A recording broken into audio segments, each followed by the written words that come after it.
son to death. She lost him to something worse, something that smiled. Rachel was 38 years old, divorced, and tired, trying to be a good mom to her 14-year-old son, Noah. He was her everything. She made do with what she had. Pancakes for dinner, thrift store hoodies, whispered I love yous when he was half asleep. Most days, she just held it together. But at night, when the house went quiet, the loneliness roared.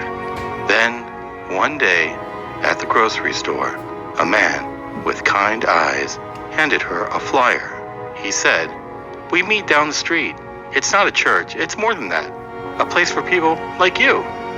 She tucked it in her purse, then forgot about it. And in one night of weakness, of being alone and sad, she remembered it. She decided to go, so she went. It was just a room, dim lights, candles, smiles. It felt warm, like a hug she hadn't felt in years. So she kept coming back. And eventually, so did Noah. To her, they said all the right things. You belong here. Your pain has a purpose. Light is a choice. And for a while, Rachel felt good again. She led morning affirmations, cooked for the gatherings, helped welcome new members with smiles and tea. Noah, curious, eager, desperate to feel special, rose even faster. They praised him, said he was gifted, chosen, a boy of light. He started calling the founder Father Elias and stopped calling Rachel Mom. At first she was proud. Then things changed. He fasted for days without telling her, removed all family photos from his room, started writing strange symbols on his walls, suns, spirals, fire. He said touch clouded clarity.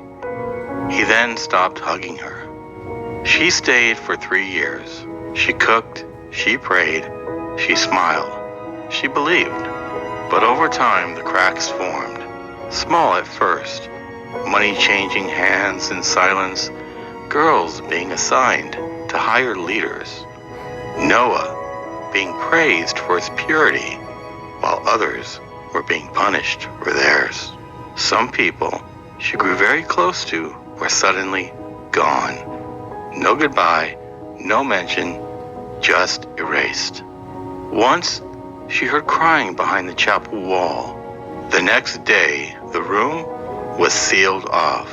No one spoke of it. And one night, she saw something through a doorway left half open, just for a moment.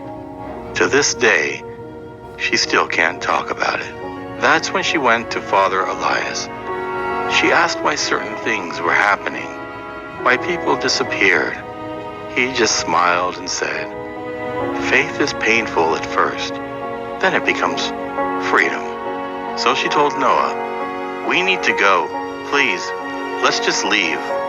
And for a second, just a second, she saw the boy she'd raised. And then it vanished. "You don't get it," he said. "You're weak, bitter, afraid of the light. This is my real family now." That night, she tried to escape with him, but he reported her. The next morning, she woke up, locked in a concrete room. Hard labor, 30 days, no contact, no voice. They called it cleansing. After that, she never told him anything again, because he wasn't Noah anymore. He was theirs. She stayed as long as she could, long enough to make sure he was safe, long enough to hope maybe he'd come back to her. But he didn't. So one night, with nothing but the clothes on her back, she left. She didn't tell anyone. She didn't even cry. She just walked and climbed over fences and ran. She told herself he'd call, that he'd run after her, that he'd wake up from the spell. But weeks passed, then months. She wasn't allowed near the compound, couldn't send letters, couldn't speak to him. To them, she no longer existed. Then, one day, downtown, she saw a poster. It was him, smiling, radiant, robes of gold and white. But he wasn't Noah anymore. He was Brother Kalen, son of the light. And under it, in small print, orphan of the world. That night, she sat alone at the table, 3 plates. She still set one for him, just in case. But deep down, she knew he would never come back, not even to say goodbye. She prays to no one now, because the only